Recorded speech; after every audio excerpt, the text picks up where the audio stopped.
महत्वाची बातमी, नाशिकमध्ये शांतिगिरी महाराजांनी शिवसेनेच्या नावाने आता अर्ज भरलेला आहे। महत्वाची आणि मोठी बातमी, नाशिक लोकसभेच्या जागेवर आता मोठा ट्विस्ट या ठिकाणी पाहायला मिळतोय। नाशिकमध्ये शांतिगिरी महाराजांनी शिवसेनेच्या नावाने अर्ज भरलेला आहे। शांतिगिरी महाराज हे नाशिकमधून निवडणूक लढण्यासाठी इच्छुक होते आणि यासाठी त्यांनी महायुतीच्या नेत्यांची भेट सुद्धा घेतलेली होती आणि आता शांतिगिरी महाराजांनी शिवसेनेच्या नावाने या ठिकाणी अर्ज भरलेला आहे।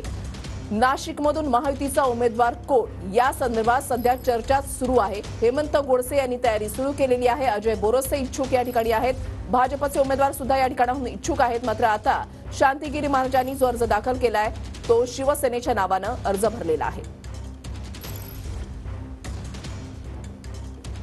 पवन येवले आमचे प्रतिनिधी आमच्या सोबत आहेत, अधिक माहिती जाणून घेणार आहोत। पवन, हे नेमकं काय घडलेलं आहे?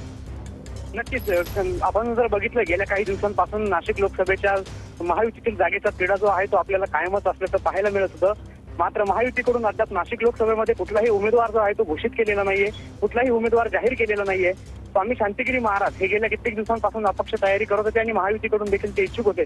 मात्र आज त्यांनी मुख्यमंत्री एकनाथ शिंदे यांच्या पक्षाकडून उमेदवारी अर्ज दाखल केल्याची माहिती मिळालेली आहे। मात्र स्वामी शांतिगिरी महाराज हे देखील एबी फॉर्मच्या प्रतीक्षेत असून एबी फॉर्म मिळाल्यावरती ते जोडणार असल्याची माहिती मिळाली आहे। खरं तर बघितलं आपण गेल्या काही दिवसांपासून आपल्या उमेदवारीसाठी विद्यमान खासदार हेमंत गोडसे हे देखील वारंवार मुंबईच्या फेऱ्या ज्या आहेत ते करत आहे, मुख्यमंत्री एकनाथ शिंदे यांची भेट घेत आहेत।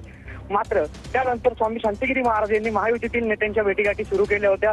परवाच त्यांनी शिंदे गटाचे जिल्हा प्रमुख अजय बोरसे यांची भेट घेतली होती। त्यानंतर काल त्यांचं शिष्टमंडळ मंत्री छगन भुजबळ यांच्या भेटीला गेलं होतं आणि आज उमेदवारी जो आहे अर्ज स्वामी शांतिगिरी महाराज यांनी शिंदे गटाकडून दाखल केलेला आहे। यापूर्वी देखील स्वामी शांतिगिरी महाराज यांनी एक अपक्ष उमेदवारी अर्ज दाखल केला होता। पवन, मात्र आता त्यांना एबी फॉर्मच देण्यात आलेला नाहीये, त्याच्यामुळे हा नेमका ट्विस्ट काय हे पाहणं सुद्धा महत्त्वाचं असेल। धन्यवाद पवन दिलेल्या सविस्तर माहितीसाठी।